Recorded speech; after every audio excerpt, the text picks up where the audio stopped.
volta na nossa aula de número 4 de escatologia. Eu sou o professor Eduardo Maciel. Nós estamos ao vivo com a nossa turma da FASTEF do estado do Rio de Janeiro.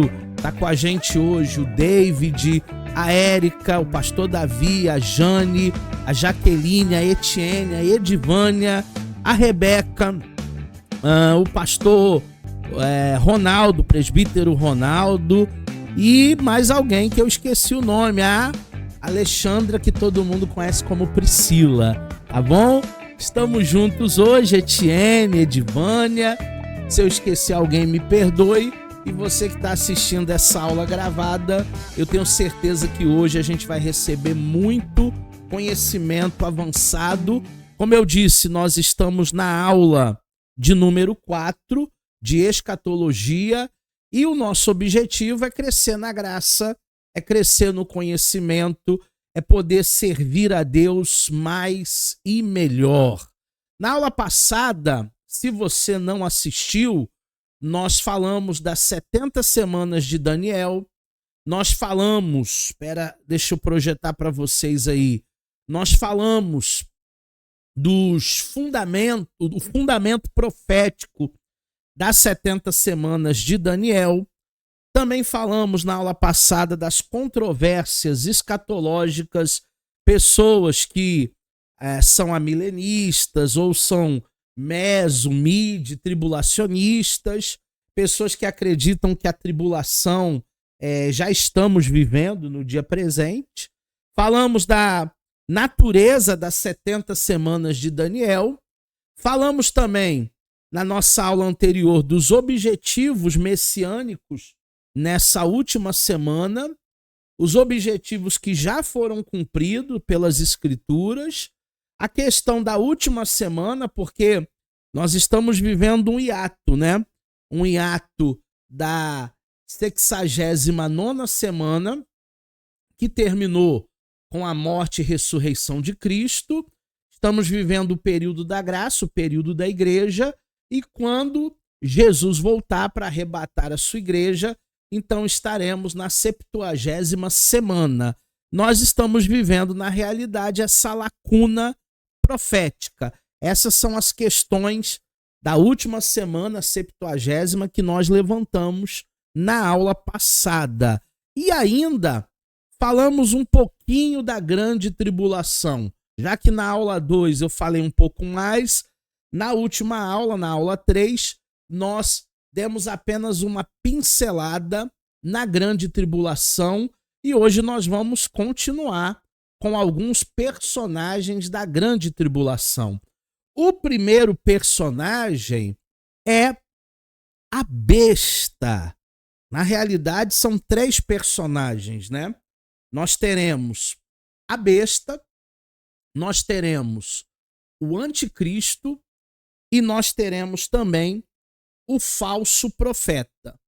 Então serão 3 personagens, assim como existe a Trindade Santa, que é o Pai, o Filho e o Espírito Santo, também na grande tribulação aparecerá o falso profeta, a besta e também o anticristo, que nós veremos nessa aula. O anticristo, depois de Jesus, é a figura mais marcante do período tribulacional. O seu título, Anticristo, denuncia o seu caráter e também as suas intenções. É só você fazer uma dedução desse título. Anticristo, ele se opõe e ele vai fazer de tudo pelo viés negativo do que Cristo fez. Se a vida está em Jesus, a morte está no anticristo. Se a saúde está em Jesus, as doenças e enfermidades estão no anticristo. Se a paz está em Jesus, porque ele é o príncipe da paz, as guerras estão com o anticristo. Então o anticristo é o antônimo do Cristo. É tudo aquilo que é o inverso, é tudo aquilo que é contrário à divindade. O significado do anticristo Existe um significado não só apenas no nome, através do nome nós entendemos o caráter, os conceitos, mas também entendemos também a sua obra. Anticristo é uma palavra que vem do grego, anti-Christos, e o seu sentido é óbvio. Ele é o adversário de Cristo.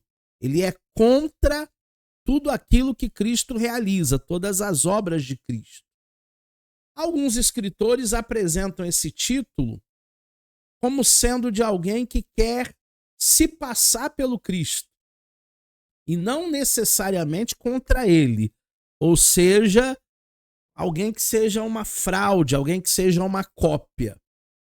Talvez esteja em mente o uso paralelo de antipapa, que se refere a alguém que se intitula papa, mesmo não sendo reconhecido pela Igreja Romana.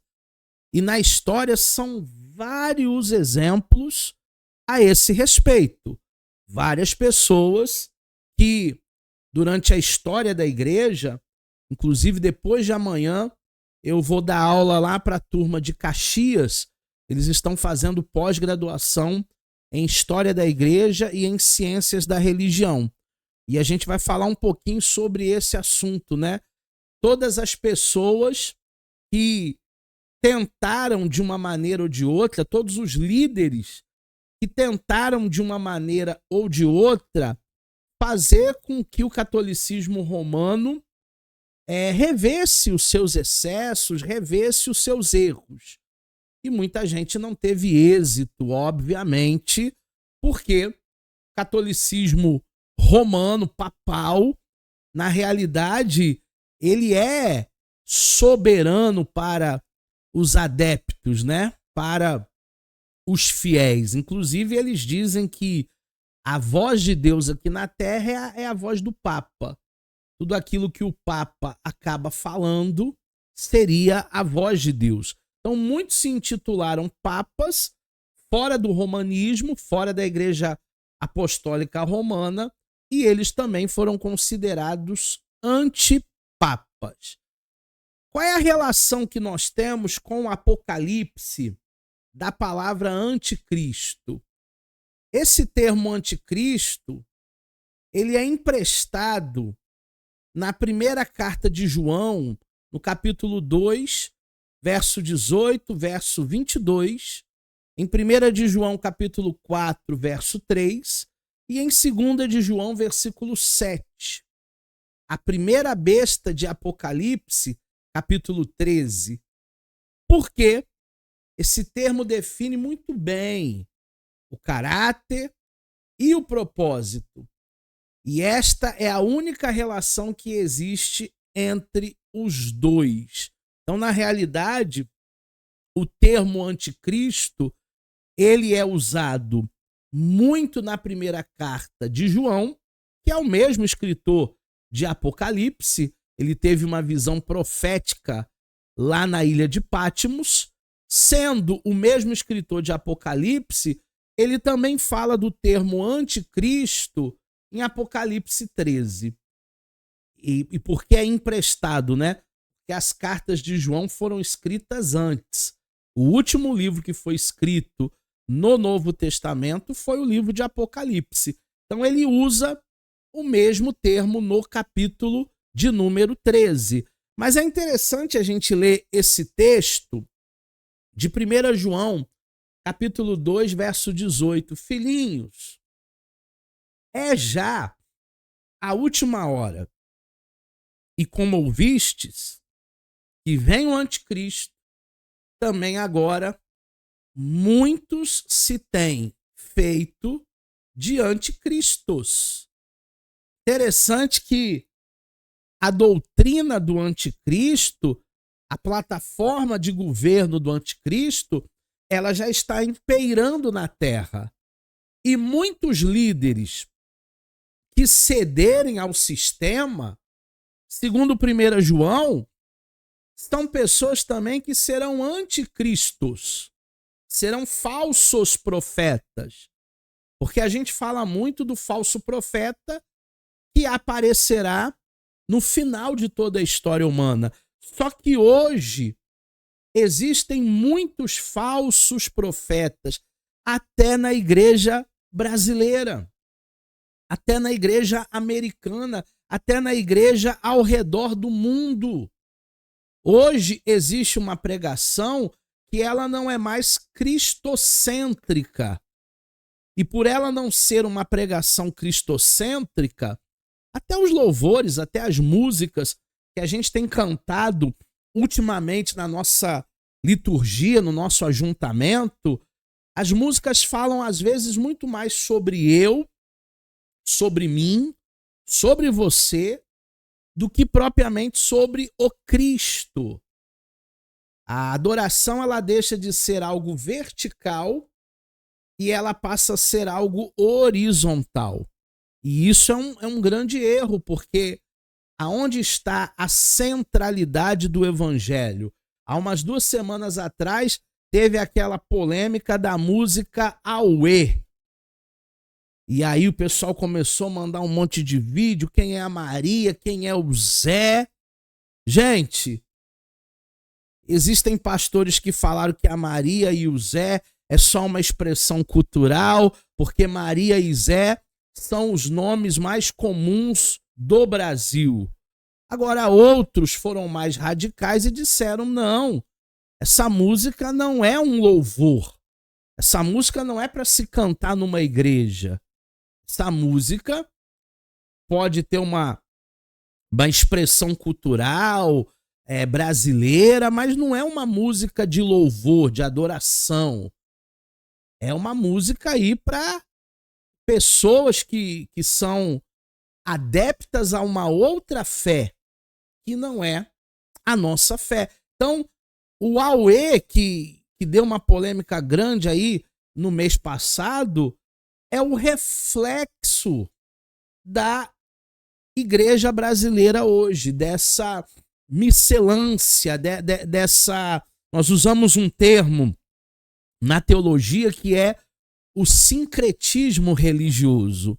Então, o sincretismo religioso é uma mistura de vários elementos, de várias culturas e de várias religiões.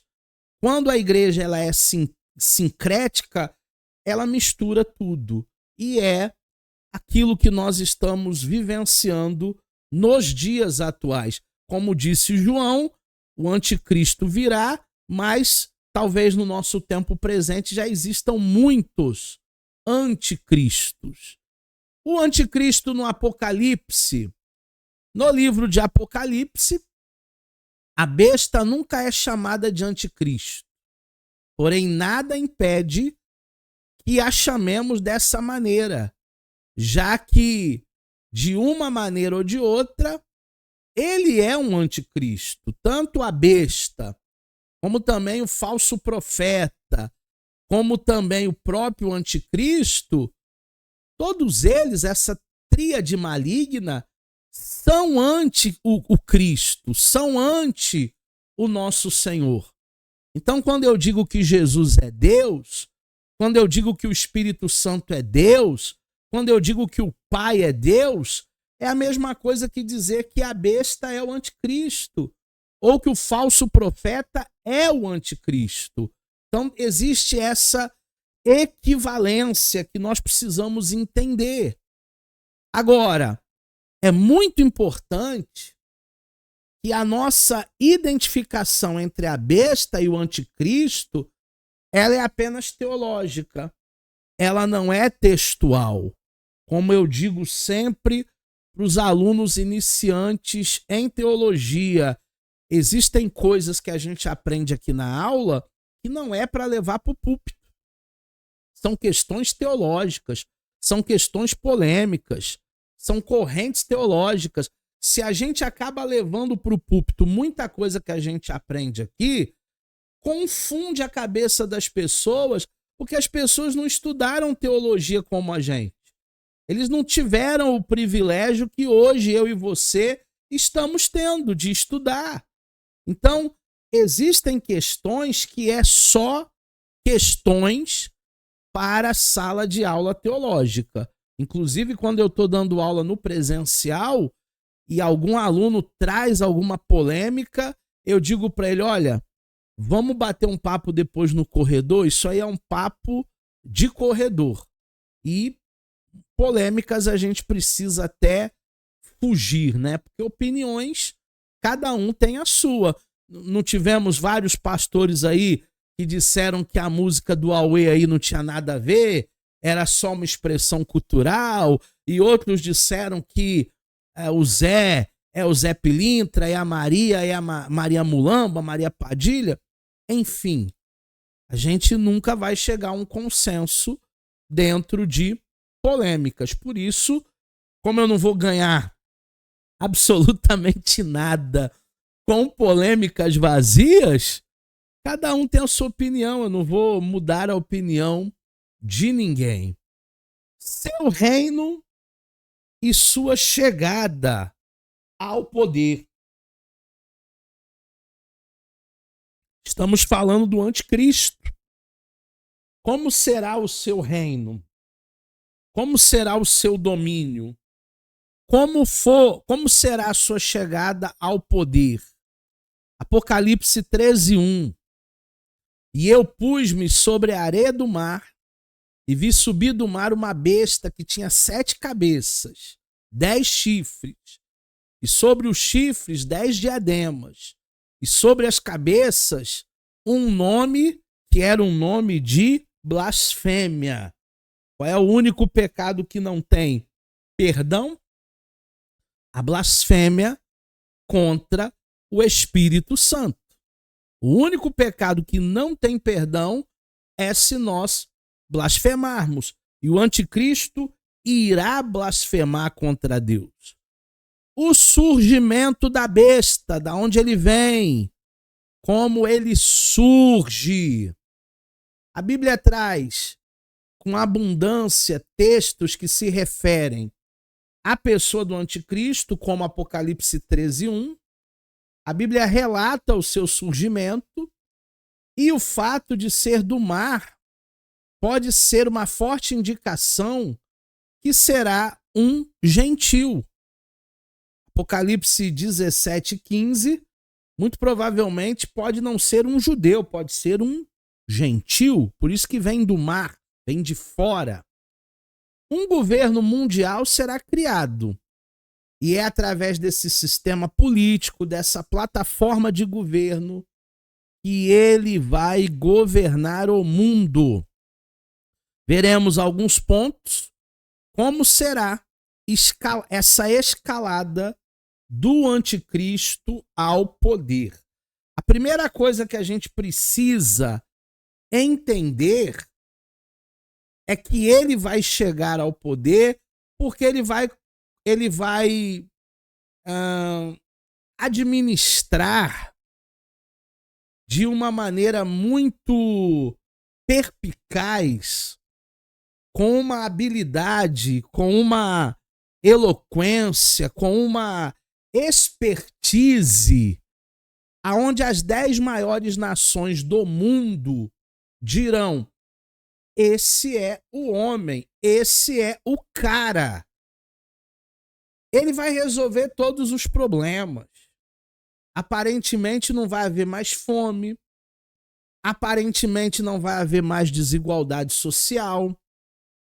Aparentemente, doenças, enfermidades, muita coisa vai ser extinta. Doenças que não tinham cura vão ter vacinas para o câncer, para a AIDS, para tantas outras doenças que décadas atrás matavam e matavam muito. No período do anticristo, não vai causar tanto susto, não vai causar males. Ele vai resolver a fome, ele vai resolver os problemas políticos, não vai haver mais guerra. E todos vão aclamar o anticristo. O surgimento dele é um líder político muito articulado, com uma expertise que nenhum político do mundo, não estou falando do Brasil, falando do mundo, ele vai dar jeito para muita bagunça. Ele vai conseguir colocar as pessoas no bolso. Gente que estudou geopolítica, gente que estudou administração, pessoas que estudaram políticas públicas. O anticristo, ele será, nesse quesito, sedutor. Porque o poder dele é um poder maligno. É um poder de encantamento. Então pode ter certeza que as maiores nações, pelo menos as 10 maiores nações do mundo, fecharão com ele. E aí nós temos o primeiro ato profético apontando para Apocalipse. Por isso que a gente vai ter que juntar o quebra-cabeça. Daniel, Apocalipse. Apocalipse e Daniel. Lá na estátua de Nabucodonosor. Daniel, ele viu profeticamente, teve lá uma visão de uma estátua. Daniel capítulo 2, versículos do 32 ao 33. Olha a interpretação dada por Deus a Daniel, naquela visão, naquele sonho que o rei tinha tido e que era apresentada lá uma estátua e que ninguém decifrava a visão. A cabeça era de ouro fino, o peito e os braços era de prata, o ventre e o quadril, ou os quadris, de bronze, as pernas de ferro, os pés em parte de ferro, em parte de barro. Então nós temos alguns elementos, né? Ouro na cabeça, prata no peitoral, no ventre e no quadril, bronze nas pernas e os pés de barro. Aí, como Apocalipse, a gente vai ter que fazer a interpretação, a hermenêutica, que é uma das nossas próximas disciplinas, que vai ensinar você a interpretar. Depois a exegese, que a gente vai ter lá no bacharel, também ensinando um pouquinho de grego, um pouquinho de hebraico para interpretarmos. Porque os livros, eles são proféticos. Sendo proféticos, eles são simbólicos. Nós vamos precisar entender toda a simbologia do Apocalipse. O que representa essa estátua? 4 impérios. Cada uma dessas partes dessa estátua é um império. O primeiro, a cabeça de ouro, é o Império Babilônico, o Império de Nabucodonosor, que na época era uma potência. O segundo, o peito e os braços de prata, é o Império Medo-Persa, de Xerxes, de Artaxerxes, de Ciro. O terceiro é o ventre e os quadris de bronze, o Império Grego, todo o helenismo, toda a cultura grega, o teatro, as Olimpíadas, a estética, toda a influência grega. E por último, as pernas de ferro e os pés de barro, o Império Romano da época de Jesus. Quando Jesus foi crucificado, eles estavam vivendo lá no Império Romano. Agora é interessante, todos esses impérios caíram. Todos esses impérios não prevaleceram. Caiu a Babilônia, caiu os Medo-Persas, caiu o Império Grego, caiu o Império Romano. Para nós entendermos isso.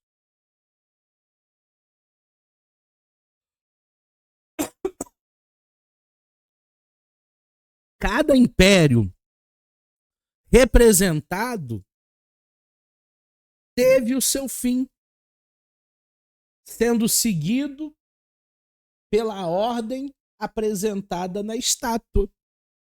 Porque talvez a cabeça de ouro lá da Babilônia e a arrogância de Nabucodonosor dizia: nós nunca vamos cair. Caiu. A cabeça de ouro, os peitos de prata, os braços de prata, que são os medo-persas, os ventres e os quadris de bronze, que é o Império Grego, e por último as pernas e os pés de barro e de ferro, que é o Império Romano. Um a um foram caindo. Agora, vai existir o último império. O último império, sem dúvida nenhuma, é o império do anticristo. Daniel, nos versículos 41 até 44, ele vai fazer uma observação referente ao último império, que é o Império Romano, né? A história ali da estátua termina em Roma. A gente sabe que não termina em Roma a história. A história continua. Mas para ele era Roma. Para nós é o Império do Anticristo.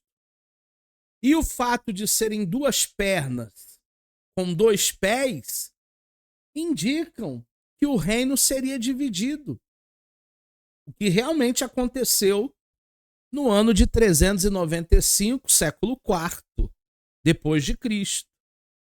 Ainda é mencionada essa questão mais importante a respeito desses últimos, o fato de ter pés que eram parte de ferro e parte que era de barro.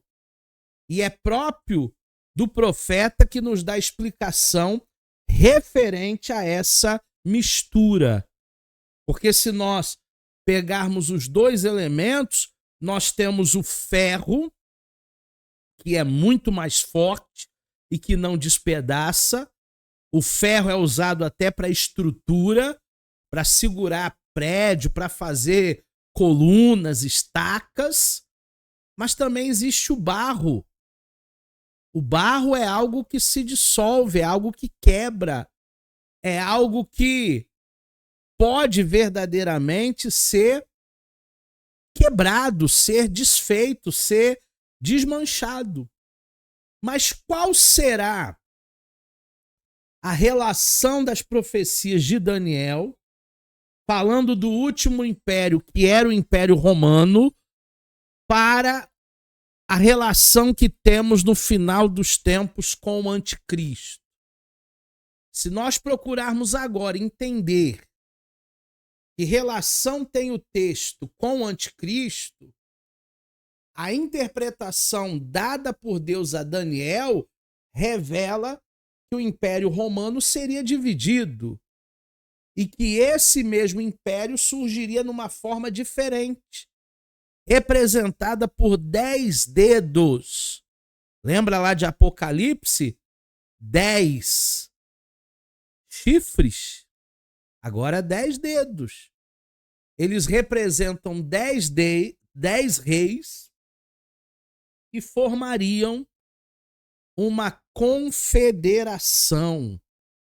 Como nós temos aí a Confederação Europeia, a União Europeia, como nós temos a Confederação da ONU, a Organização das Nações Unidas, também haverão 10 reis que apoiarão o anticristo. E numa linha que a gente pode traçar aqui, o Império Romano unificado, ele era poderoso.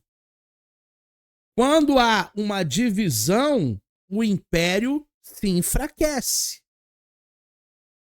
Enfraqueceu, metade para um lado, metade para o outro, haverá transformações e estruturas que são modificadas. Toda divisão causa modificações e transformações. E a confederação serão os 10 reis que governarão em conjunto. Aconteceu lá no Império Romano, acontece também no final de todas as coisas. A história se repete. Agora, essa confederação representa uma forma final de império que dará origem ao governo do anticristo. Então, se nós interpretarmos Daniel e Apocalipse numa perspectiva futurista, não se trata do Império Romano, se trata da confederação dos 10 reis que fecharão com o anticristo.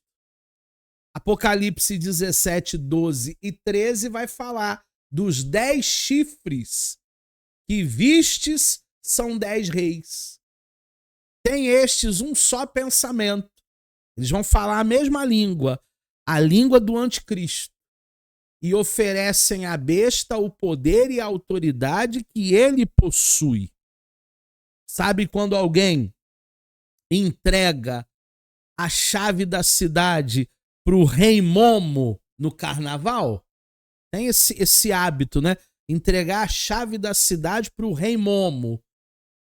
As 10 maiores autoridades do mundo vão entregar a chave, o poder, a autoridade para o anticristo. Eles estão fechados com ele. Então aqui nós vemos que esses 10 reis, eles entregarão a sua liderança. Eles falarão a mesma língua nessa confederação, mas quem vai reger é um homem só, é a besta. Esta é a forma de governo que será estabelecido no fim de todas as coisas. Um império saído do antigo, não um outro, mas o mesmo império sob um novo aspecto. É o mesmo modelo do Império Romano. É o mesmo modelo do Império Babilônico. Inclusive, nós teremos a Nova Babilônia, que será a cidade do anticristo. O sistema é um sistema babilônico, romano, e ele vai, mais uma vez, modelar isso. Agora, haverá um fim para esse império. O Império Romano caiu, acabou. O império do anticristo também tem prazo de validade. O fim desse império também é declarado por Deus. Mas nos dias desses reis, o Deus do céu suscitará um reino que não será jamais destruído. Como viste que do monte foi cortada uma pedra sem auxílio de mãos, e essa pedra esmiuçou ferro, esmiuçou bronze, esmiuçou barro, esmiuçou a prata e esmiuçou o ouro. Todos caíram. Quando esta confederação estiver em pleno poder, resolvendo todos os problemas da humanidade de maneira global, o próprio Deus vai intervir, como interviu lá na Torre de Babel. A pedra cortada e lançada contra as forças hostis é o próprio Senhor Jesus, que vem destruí-los e inaugurar o reino que jamais será destruído. Que reino é esse? O milênio. 1000 anos reinando com o Senhor. Então, muita gente, quando lê Daniel, não numa perspectiva futurista, só pensa em Babilônia, só pensa em Grécia, só pensa em Roma. Não, não, não. Fechando o quebra-cabeça é o anticristo. E a pedra que vai cortar o ouro, a prata, o bronze, o ferro e o barro é o nosso Senhor Jesus, inaugurando o milênio. Olha os 4 animais aqui, ó. O leopardo, o urso, o leão e a besta fera. A visão dos 4 animais é uma visão de Ezequiel, mas também é uma visão que o próprio apóstolo Paulo comenta em Romanos. Essa surpreendente visão no capítulo 7 de Apocalipse revela o mesmo simbolismo já representado na estátua. A estátua de Daniel lá, o sonho do Nabucodonosor. Porém, esses 4 animais, essa visão, ela é ainda mais clara do que a visão da estátua. Porque quanto aos acontecimentos relacionados a esta última forma do Império Romano. Então nós temos uma segunda simbologia que vai completar até mesmo aquela visão dada sobre a estátua que Daniel interpretou o sonho ali. E essa visão desses 4 animais em Daniel vão trazer para nós, né, um entendimento até complementar sobre aquilo que falamos da estátua. Daniel, ele vê 4 animais. Daniel vê 4 animais. E assim como ele viu cada parte da estátua. A estátua também estava dividida em 4. Simbolizava um império, cada parte um império. Também cada animal representa os mesmos impérios. Vamos ver a representação, a apresentação feita por Daniel. Primeiro animal, o leão. O primeiro animal era o leão. O leão tinha asas de águia. Enquanto eu olhava, foram-lhe arrancadas as asas, e foi levantado da terra e posto em 2 pés, como um homem, e lhe foi dada uma mente de homem. Qual império é esse? Império babilônico. Foi dada asas para que Nabucodonosor e sua trupe pudesse voar, pudesse reinar. Mas essas asas foram arrancadas e eles perderam toda a sua hegemonia, toda a sua dinastia. Eles perderam o seu domínio, caíram para os medo-persas. Segundo animal é o urso. O segundo animal semelhante é o urso, qual se levantou dos seus lados, na boca, entre os dentes, e trazia 3 costelas. Que império é esse? É o Império Medo-Persa. E as costelas, obviamente, eram do leão, que foi devorado, que foi destroçado pelo Império Medo-Persa. O terceiro animal da visão é o leopardo. O leopardo era um animal, né, semelhante a um leopardo, ele tinha nas suas costas 4 asas de ave e tinha também esse animal 4 cabeças. Então era um animal assim, com 4 cabeças e com várias asas nas suas costas. Que império é esse?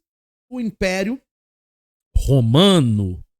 E por último, o quarto e último animal, para mim o mais terrível de todos, é a besta. A besta é o quarto mais terrível, mais espantoso animal, de sobremodo mais forte que o urso, que o leopardo e até o leão, o qual ele tinha grandes dentes de ferro e tinha 10 chifres. 10 chifres, 10 reis. É o Império Romano, que era, numa arte de guerra, um rolo compressor. O Império Romano, a estratégia de guerra romana era um rolo compressor que quando atacava ninguém fugia. Quando atacava ninguém tinha chance. Eles atacavam 3 por 1, 3 por 1, 3 por 1. Ninguém tinha chance de se safar dos ataques do Império Romano. Nós temos algumas características dessa besta, que é o quarto animal. Os atributos de cada animal têm total relação com as características de cada império. Porém, entretanto, todavia, o que nos interessa hoje, nessa aula de escatologia, é o quarto animal, é a besta. Se você quiser depois fazer um estudo mais profundo do Império Romano, faça. Do Império Grego, faça. Do leopardo, do leão, do urso, faça. Mas eu não vou gastar muito tempo nos impérios. Isso é mais uma aula para a história da igreja. Eu vou gastar tempo na escatologia, que é o nosso quarto animal.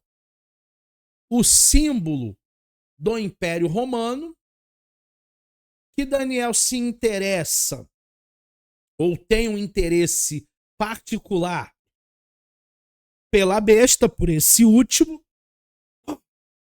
no versículo 19, e vê algumas características nesse animal que distinguem ele dos outros e torna esse animal mais terrível, o animal mais poderoso da terra. Primeira característica, muito forte. A besta é mais forte que o leão, que o urso e que o leopardo juntos. Segunda, tinha grandes dentes de ferro. Terceira, unhas de metal. Quarto, devorava e destruía tudo o que estava no seu caminho. Não ficava nada. Absolutamente nada de pé. Quinto, tinha 10 chifres. Representa 10 reis. Confederação. Sexto, do meio desses 10 chifres surge um menor. Mas esse menor tem olhos.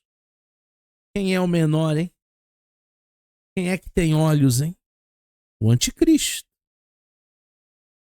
Porque os outros estão cegos pelo poder, pela ganância, pela fama.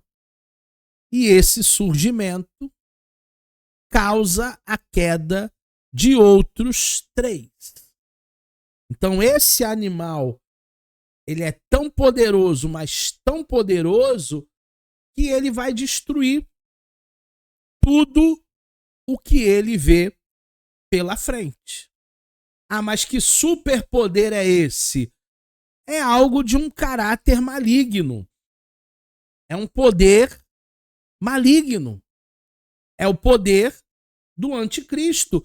Quem move essa besta é o anticristo. E aí nós vemos o caráter maligno do anticristo sendo mencionado nos versículos 20 e 21, que ele tinha olhos e ele tinha uma boca que só falava insolência. E eis que o chifre fazia guerra contra os santos, porque a boca influenciava para o mal, como também suas atitudes profanas. No versículo 25, diz que o anticristo vai proferir palavras contra o Altíssimo, proferir palavras contra Deus. E as ações do anticristo? Falar com insolência, fazer guerra contra os santos, contra a igreja de Deus e proferir palavras contra Deus. Ele não tem temor nenhum. Ele não tem reverência nenhuma. Ele é o antideus, o anticristo, o anti-Espírito Santo. O que ele puder fazer para destruir a noiva do Senhor, ele vai fazer. Qual será a duração desse ataque, dessa guerra, desses intentos do anticristo? Todo o período de ataque do anticristo vai durar 3 anos e meio, a grande tribulação. Um tempo cortado pela metade de um tempo. O primeiro tempo, os primeiros 3 anos e meio, ele vai resolver tudo. Vai trazer dinheiro, vai trazer saúde, vai tranquilizar os políticos, não vai ter guerra. Vai ser uma paz ilusória, vai ser uma paz aparente. Porque ele vai, no primeiro tempo, solucionar todos os problemas até todo mundo cair na lábia dele. No segundo tempo, nos últimos 3 anos e meio, ele se revela. E aí começa a grande tribulação. Após o tempo ser cumprido, virá o ancião de dias, que é a mesma pedra que destrói a estátua, que é o Senhor Jesus Cristo, e vai destruir o império do anticristo e vai instituir o seu reino aqui na terra, como diz o versículo 22. Aí nós criamos uma linha aqui imaginária. Na primeira fase, nos primeiros 3 anos e meio, tem o início da tribulação com um acordo de paz. Como é que eu sei que nós não estamos ainda vivendo a tribulação? Porque o acordo de paz ainda não foi assinado. Quando a gente começar a ouvir lá na ONU, lá na União Europeia, que estão pensando em fazer um tratado de paz, aí sim eu posso dizer que está bem próximo. Segundo, 3 anos e meio é a metade do período. Paz ilusória, para inglês ver. Terceiro, começa a grande tribulação. É a última fase. 3 anos e meio que vão parecer 35 anos. Vão parecer 350 anos de tanto sofrimento. As pessoas vão querer morrer e não vão conseguir morrer, algumas delas. E por último, o ancião de dias, que é Cristo, que retornará para estabelecer o milênio, estabelecer o seu reino aqui na terra, onde nós, como igreja, reinaremos com ele no milênio. Satanás, ele será aprisionado no milênio. A besta que emergiu do mar. Olha lá a besta. Na verdade, eu coloquei 2 bestas ali, né? Ai, professor, tem tanto besta por aí, mas não é desses bestas que a gente está falando hoje, não. É da besta lá do Apocalipse. Outro texto magnífico das Escrituras vem confirmar as revelações dadas por Daniel sobre a besta. E temos a correlação em Apocalipse, capítulo 13, versículo do 1 ao 10. O desenvolvimento progressivo da revelação. A gente vai fazer um breve estudo desse texto de Daniel e também de Apocalipse 13, para entender que essa revelação ela acontece num processo de desenvolvimento das Escrituras. Ou seja, lá na estátua foram dadas algumas informações, nem todas. Na visão dos 4 animais, mais informações. Então a gente pode somar os dados, fechar o quebra-cabeça. A gente não encontra todos os dados na estátua, como também a gente não encontra todos os dados no texto do Apocalipse. Mas Apocalipse e Daniel, eles precisam ser lidos paralelamente. Vocês vão aprender sobre contexto remoto e contexto imediato. Apocalipse e Daniel é contexto remoto. São as peças do quebra-cabeça que você tem que ir juntando até formar uma imagem. Tem quebra-cabeça de 500 peças. Tem quebra-cabeça de 1000 peças. Tem quebra-cabeça que se demora dias para montar, meses para terminar. Apocalipse e Daniel é um quebra-cabeça que quanto mais a gente estuda, mais a gente descobre coisas ali que num primeiro momento a gente não vai entender mesmo. A besta emergindo do mar, Apocalipse 13 vai dizer que eu vi do mar uma besta que tinha 10 chifres e 7 cabeças, e sobre os chifres 10 diademas, e sobre as cabeças o nome blasfêmia. E no versículo 15 diz que vi emergir do mar uma besta, aonde muitos estudiosos vão dizer, vão afirmar que por essa informação é que o anticristo será um gentil, não um judeu, já que o mar frequentemente simboliza nações. Agora, eu já ouvi também pessoas dizendo que o anticristo ele tem sangue judeu. Ele pode até ter sangue judeu, mas ele virá de fora, ele não aparecerá de dentro. Até porque, turma, santo de casa não faz milagre, tá? O profeta não tem honra na sua própria casa. Jesus ensinou isso. Lá em Nazaré, Jesus ele nem fez muitos milagres, porque as pessoas não viam ele como Cristo, viam ele como Jesus de Nazaré. Jesus de Nazaré é o Jesus histórico. Jesus Cristo é o Jesus da fé. Então, muitos estudiosos dizem que virá do mar, virá de fora. E os 10 chifres? E os diademas? O que significa? Fácil. Se tinha 10 chifres, 10 diademas, como Apocalipse 17, 12 e 13 esclarece, os 10 chifres que viste são 10 reis, os quais ainda não receberam o reino, assim como os dedos lá na estátua e o chifre lá no animal terrível, na besta. Esses reis receberão a sua autoridade num tempo designado por Deus para que todo o plano seja estabelecido.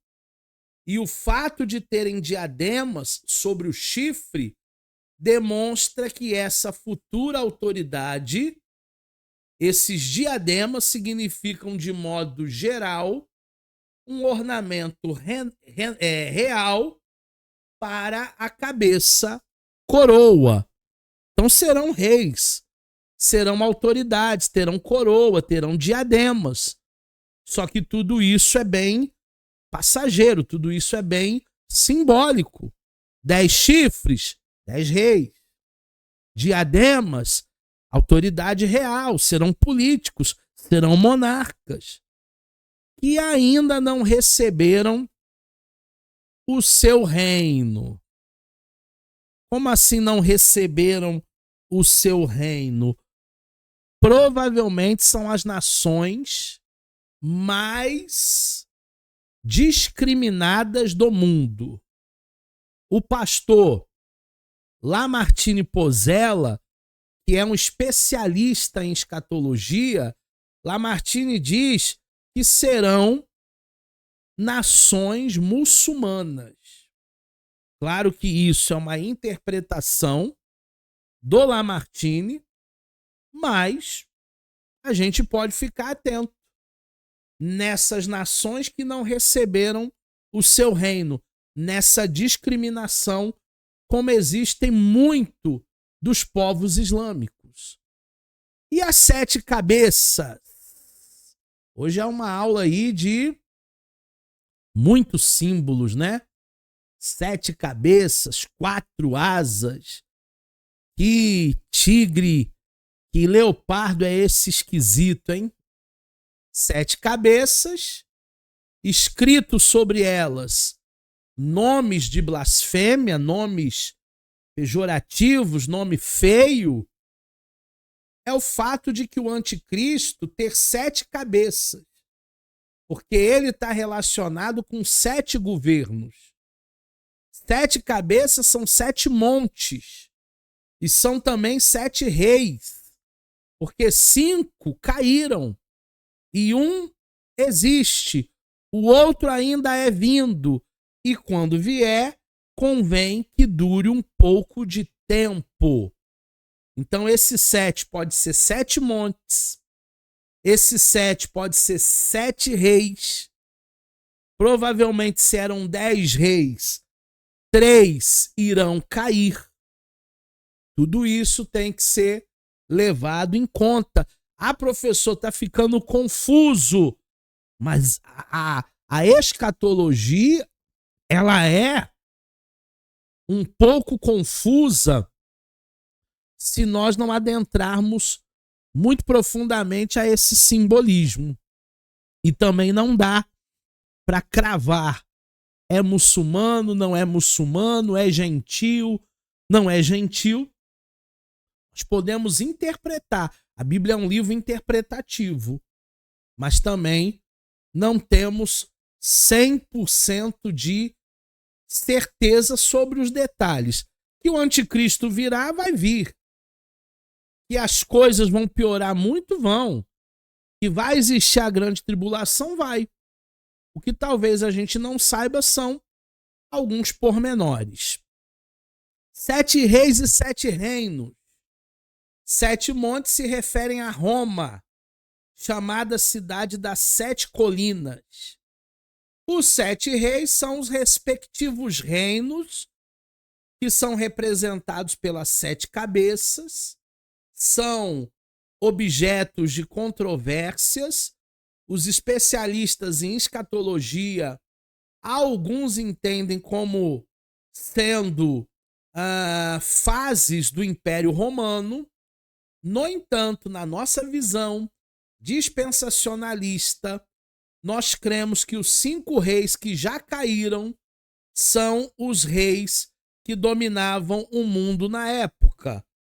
O rei egípcio caiu. O rei assírio caiu. O rei babilônico caiu. O rei medo-persa caiu. O rei grego caiu. O que existe no tempo de João é o rei romano, e que é futuro, justamente sobre o qual o anticristo reinará. Então, se eram 12 reis e 5 já caíram, vão restar 7. Agora a conta fecha. O rei egípcio já caiu. O rei assírio também já caiu. A Babilônia caiu. Os medo-persas caíram. O Império Grego caiu, com toda a cultura, todo o helenismo, toda a influência. O Império Romano ainda existe no tempo de João, mas nós sabemos hoje que já caiu. E o 7º é futuro. Nem João sabia na época, só mesmo recebendo a revelação na ilha de Patmos. É o reino do anticristo. Esse 7º rei é o anticristo. Então agora nós entendemos essa dinâmica e entendemos esse poder satânico que existe sobre o anticristo, sobre a besta. É um poder satânico, tanto é que ele conquista coisas que um rei natural, um rei normal não conquistaria. E deu-lhe o dragão o seu poder, o seu trono e grande autoridade. Essa autoridade, ela é dada por um poder satânico. O dragão é Satanás, segundo Apocalipse 12:9. E Satanás vai dar poder, vai dar autoridade para a besta, para o anticristo. Paulo vai dizer que o aparecimento é o segundo energeia. Energeia é o seu trabalhar, é a sua força, é algo sobrenatural, não é algo natural. É isso que demonstra o anticristo. Ele tem uma origem maligna, ele tem uma origem satanista, ele tem uma habilidade política que ninguém tem, porque vem das trevas. Daniel 8:25. Ele tem uma prosperidade que ninguém tem, porque é uma prosperidade de procedência maligna. Daniel 11:36. Então tem coisas que não dá para explicar olhando só para a influência natural, para a vida natural. Existem coisas que são, turma, sobrenaturais. É um poder maligno, é um poder satânico. Foi o que Satanás fez com Jesus lá no deserto. Se prostrares e me adorares, tudo isso te darei. É só você se prostrar, é só você me adorar que eu vou te dar tudo. Com Jesus ele não conseguiu, mas com o anticristo certamente conseguirá. Um governo sem precedentes. Nunca o mundo teve um governo dessa maneira, como também um líder com essa conjectura. Por mais que tente associar as profecias a qualquer fase da história, será um esforço sem êxito, sem sucesso. Agora, quando nós olhamos para o quadro europeu atual, nós vemos um sistema governamental sendo preparado para o surgimento de um líder. Anos atrás, quando eu ouvi falar do euro, uma moeda única, eu só lembrei do anticristo. Anos atrás, cada país da Europa tinha a sua moeda, tinha o seu dinheiro. Hoje, a União Europeia tem um euro. Então, em Portugal, você paga com euro. Na França, você paga com euro. Em vários países, você tem uma moeda única. E anos atrás, quando lançaram o euro, eu só lembrava do anticristo. O sistema já está aí. Características únicas. Governo mundial. Alguém vai comandar o mundo todo, não só o seu país. poder sobrenatural que não vem de Deus e que não é humano, autoridade absoluta, manda quem pode, obedece quem não tem temor a Deus, e a origem, é óbvio, é uma origem satânica. É para destruir o ser humano, é para acabar com a imagem e a semelhança de Deus, imago Dei.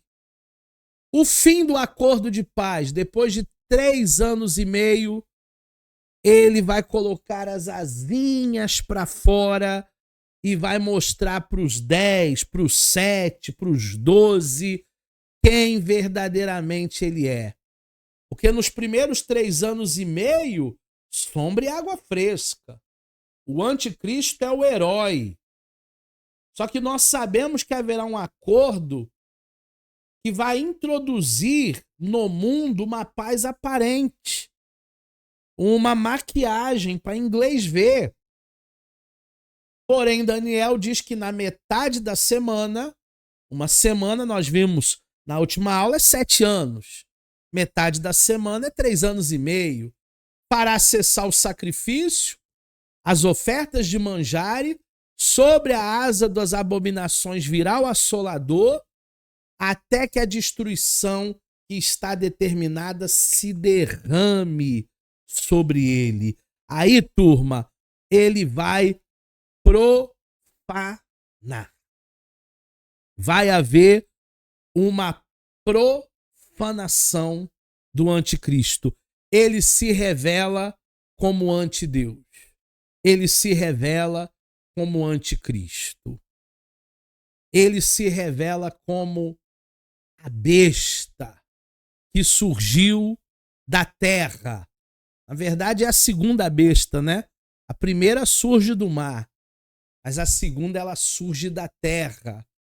E vi subir da terra outra besta, a segunda, e tinha 2 chifres, não mais 10, semelhante aos de um cordeiro, e falava como se fosse um dragão. Nessa segunda fase, ele vem para destruir. Ele vem bramando. Não é nem como um leão, é como um dragão. E aí ele se une ao falso profeta. A primeira besta, ela tem um aliado conhecido, que é o falso profeta, que para mim vai ser um grande líder religioso. Alguém que tem entrada e saída no mundo todo. Esse caráter religioso do falso profeta pode ser visto pelos seus 2 chifres, semelhante aos de um cordeiro. O cordeiro sempre está ligado a algo religioso. Nesse caso, é o poder religioso. Um outro ponto interessante aqui dos 2 chifres e também do falso profeta é que agora ele surge da terra. Não mais das águas, agora da terra. E assim como o mar simboliza nações, a terra simboliza Israel. Portanto, todavia, porém, entretanto, o falso profeta vai ser um judeu. Ele vai ter... Opa, apertei errado. Ele vai ter sangue judeu. A aparência são os 2 chifres, como um cordeiro, mas não é um cordeiro, é um lobo, é um dragão. A voz é a voz de um dragão. E a origem provavelmente é Israel. A natureza é uma natureza religiosa.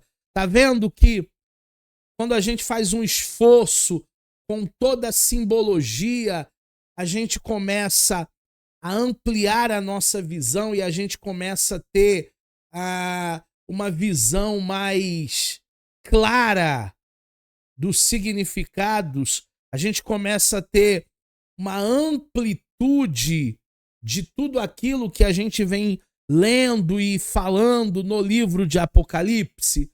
Então, o ideal é que você possa também procurar materiais de escatologia, de interpretação, para ampliar mais o teu conhecimento, porque é muito vasto e vão existir muitas coisas que eu não vou conseguir falar nesse módulo, nessas 5 aulas. Tem muito mais coisa que eu gostaria de falar, mas o tempo não permite. O culto obrigatório. Sabia que vai haver um culto nessa segunda fase para a besta, para o falso profeta, para o anticristo? A segunda besta tornará obrigatório o culto ao anticristo e faz com que a terra e que nela habita adore a primeira besta e fará uma imagem de escultura deste para que todos o adorem. Com o seu poder satânico dará vida à estátua e todo aquele que não prestar culto à besta será morto e isso será instituído como um sinal. A consequência é que todo aquele que não prestar culto à besta será morto. E todo aquele que for morto pode receber a salvação. Mas todo aquele que continuar vivo, cultuando a besta, perderá a salvação. Então, é muito sério que a igreja suba antes. O número 666. Esse número parece personificar o anticristo, ou seja, a personificação de Satanás em sua tentativa de ser Deus, com letra minúscula.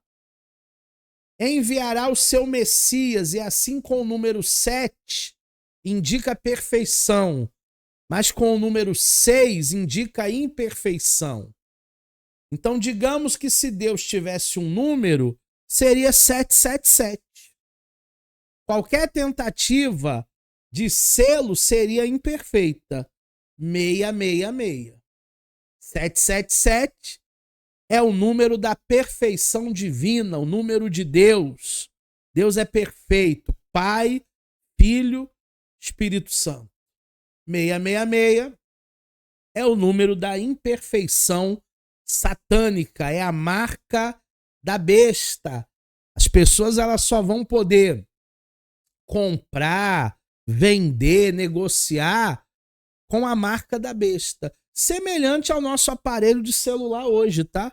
Aqui eu pago, aqui eu faço transferência bancária, aqui eu faço Pix. Semelhante a isso aqui, só que vai ser uma marca na testa ou no punho. Uma marca que vai ter um código que vai ser 666, liberado para comprarmos e vendermos. Será a marca da besta. O número 666 representa a tentativa final de Satanás imitar a perfeição divina.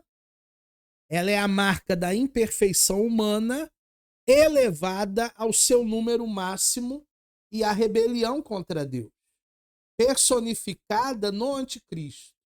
Enquanto o número 7 simboliza a completude, número perfeito, número inteiro, o número 6, repetido 3 vezes, revela uma falha, revela uma imperfeição do homem em alcançar a divindade. Tem gente que faz até correlação com o www da internet. Já ouviram isso? Tem gente que faz correlação com o www da internet. Eu sei que eu estudo escatologia há mais de 20 anos. E há mais de 20 anos diziam que a marca da besta seria o código de barras quando chegou no supermercado. Aí depois mudou para o QR Code. Aí depois mudou para o nanochip. Nós não sabemos a tecnologia como será, mas sabemos que haverá tecnologia para isso, seja nanochip, seja implante, seja QR Code, seja código de barras. Vai haver uma tecnologia para todos negociarem, comprarem e venderem. Aqui estão minhas redes sociais.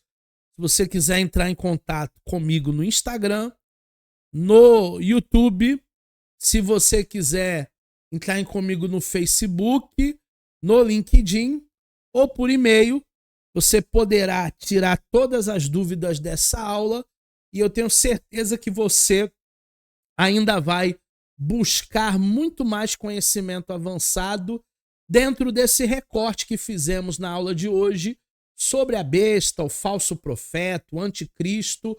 Mergulhe ainda mais nas escrituras para que você tenha um conhecimento maior. Nos vemos na próxima aula, né, que vai ser a última, e eu espero que você possa estar com a gente aqui no Instituto FASTEF. Um forte abraço e até a próxima aula.